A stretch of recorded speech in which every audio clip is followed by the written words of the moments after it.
by Freljord. Content designer. Since the Battle of the Pelennor Fields to a close in Update 18, but a battle so large could not be contained by a single update, or even two if you count Update 17. However, even with all the epic moments in which you joined the battle, we know there was still a lot of story to tell, and many more foes to face down, and let's be honest, we also really wanted to make a raid set during one of the greatest battles in Middle-earth's history. So allow me to welcome you to the Throne of the Dread Terror. Chronologically, Throne of the Dread Terror takes place between the events of King's End and Ryder's Stand. If you've played through volumes 4, Book 6, Chapter 4, The Foe Resurgence, the raid takes place directly following the events in that chapter, but before you reach the Hillock. Some of the foes you encountered in that quest are also present in the raid, but this time you have the chance to take them on. Okay. Warning, I will be talking about current and past epic content, so if you're worried about spoilers, you may want to come back to this once you're caught up. Okay. How long is this? Ooh. Maybe I should show it on stream what I'm reading. Because I'm just reading the developers. I didn't read it, so I can keep it for stream. To read together what's the news. What? No, it's not here. North Gate. Oh yeah, right here.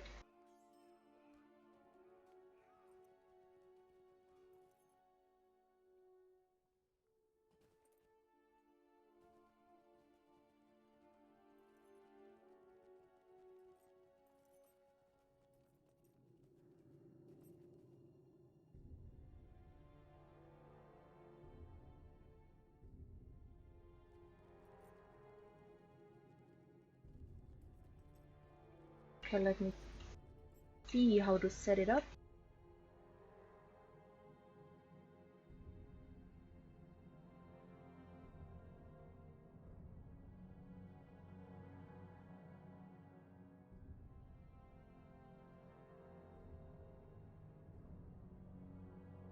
Oh, here it shows. Okay, it says Visual Beginnings. Oh, you can see. The story of how our newest raid came about actually begins back during early development of Update 17. We had mused on the idea of setting a raid within the walls of Minas Tirith during the darkest timeline, as we call the Palantir Hallucination part of Volume 4, Book 4. Okay. But it became... Oh wait, by the way, spoiler alert, if anyone hasn't done it. Ooh. If anyone hasn't done the epic, this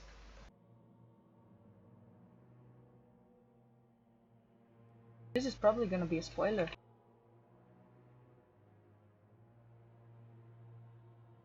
Well, close your ears. Once this window disappears, I'm gonna stop talking about it. Okay, let's see. But it became difficult to justify a raid that only existed in your character's mind. All we knew at the time was that we wanted Gothmog to be the focal point, and that having a large Olog high around would be neat. Okay. When it came time to craft Update 18 and we had finally arrived at using the war walls, as Dr. Octothorpe mentions in our Making of a Battle Dev diary, it became clear that we could and should set the raid on the field during the battle. With the help of a few lines of the Return of the King, it was very simple for us to decide where to set the raid in the timeline of the Battle of the Pelennor Fields. Their captain now was destroyed, but Gothmog, the lieutenant of Morgul, had flung them into the fray. Okay. In the source material, Gothmog plays a very specific one-sentence role in the battle following the death of the Witch King. However, in recent epic books, we have reconnected him to one of your character's greatest foes, Mordred, the false king of Angmar. We also happen to be the last king of Gondor, Eärnur. Not only does Gothmog have a vested interest in crushing the defenders of Gondor, disputing Aragorn's claim and taking back his crown, but he also has a personal connection with your character. What? And there is a lot of unfinished business between you. Oh, because he's Mordred. Okay. Reinventing the raid. The Lord of the Rings Online has not featured the new raid content in almost 3 years. Yeah, 3 years. What? That was the downfall. We know that when we made a new raid, we'd have to stick the landing. But with War Walls designed and implemented, building a battlefield raid would be easy to implement, right? I guess not. No, in case you're keeping a score at home. Okay. So this is the way the raid works, I suppose. There's some dragon. Well, I don't know what that is. Okay. After we finalized our plans to go forward with developing the raid, the team convened often for lengthy discussions about our best routes to take for art, world design, content high point, and ultimately what the final product might look like. First we decided on the shape of the space and boss fight location. Next came the many art requests and broad plans of each boss encounter, and finally we arrived at the true meat of the update, making the mechanics and skills across the entire space. Okay. This phase wasn't easy. I had a lot of meetings with artists, designers in which I had to pantomime mechanics and say things like, now just imagine he does this, or that skill isn't ready yet, but it'll be like that. Bit by bit we saw that the raid take shape. Storyboard became gameplay and concept became reality as the bosses and their new models, textures, effects were completed. I've jokingly referred to building a raid as death by a million cuts, and to a certain extent it's true. Between trash monsters, boss monsters, statting, boss drama, trash drama, tons of scripting, VO, and sound hookup, reset mechanics, challenge mechanics, patch-outs, randomization, creating skills, and then having said skills actually working. I feel like I have to read it super fast because that's what feels like that's how it was written. And making sure players aren't accidentally teleported to Orchard. What? That happens. That happens. Or what? There are a massive amount of things to keep track of when making a raid. In addition to all that, I helped the system designers name some of the new raid awards they created so we could avoid a situation where we gave out awesome boots of the raid and pretty cool ring of the third boss. Oh, that would be pretty cool.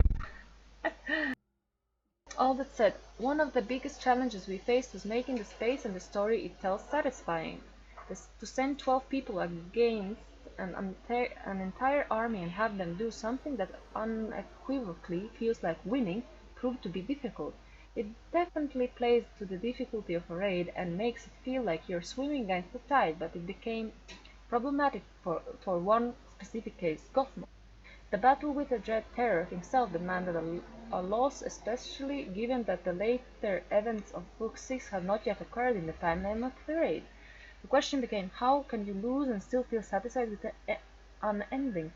I guess you'll have to see for yourself. I haven't done it on beta. I didn't. I only completed the first boss. I don't know. I had really hard time finding groups.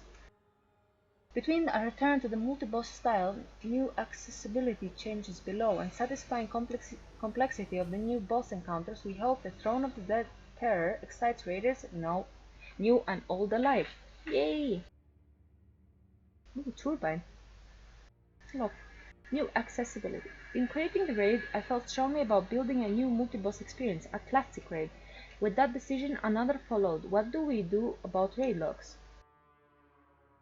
The first part of that decision was simple. We set the raid to only be played at the current level cap. The second part was not.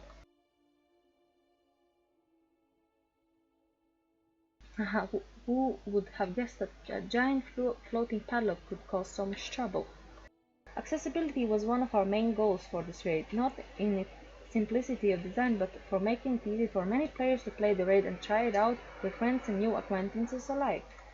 To that end, we have implemented a new tech that allows us to determine which tiers of space both give and react to raid locks.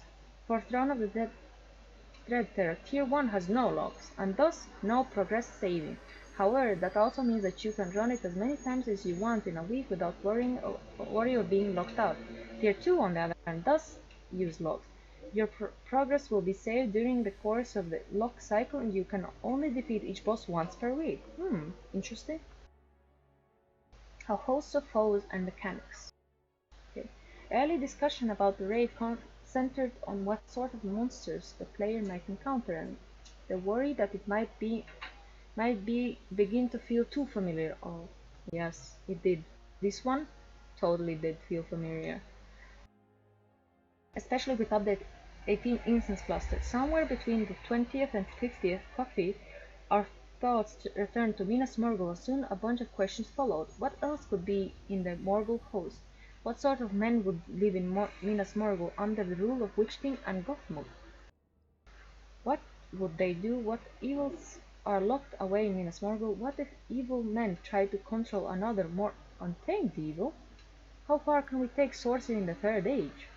After finding answers to all of those questions, we arrived at a varied set of monsters and 6 wildly different boss encounters. I don't want to give too much away, but I will say that the depths of Moria are not the only place where nameless things dwell, and that it would be wise to reflect on your adventures in Eriador. Well, these mechanics, as we already saw, were rehashed from other boss encounters, as far as I could tell. Only one of them wasn't, but that is questionable as well. Each boss has their own style, both in appearance and mechanics. Tier 1 features fewer mechanics that are often more forgiving, while Tier 2 features most mechanics at their full potency, and for those that enjoy pushing the limits of their characters and raid groups, the Tier 2 challenge mode should offer up an even more daunting set of mechanics and required coordination, okay? Learning from the past and looking forward. In creating Throne of the Dreadter, I drew inspiration from some of my favorite storylines and locations in Lotshot, as well as my own experiences in raiding over the past decade. Fantastic encounters like Rift, Osdunoth, and the Tower of Orten inspired me to build something that would excite you all as much as it excites me. Oh, okay, we know where these mechanics are coming from, basically, then. Most of them. And then again, I haven't played, I only saw first 2 bosses, so I don't know, maybe the latest bosses have better mechanics, or different mechanics, new mechanics, but the first 2 didn't have anything like new. On a personal note, it has been a dream of mine to design a raid, and to finally see the dream realized means more to me than I could possibly convey here in writing. As with every raid before it, building Throne of the Dreadter was a massive undertaking. A slew of artists, designers, engineers, and quality assurance testers all came together to build this raid alongside me, and I could not be more proud of what we have built together. Right onto the fields anew with Update 18.2 launches, when Update 18.2 launches, and take the fight to Gothmog. Okay, that's it.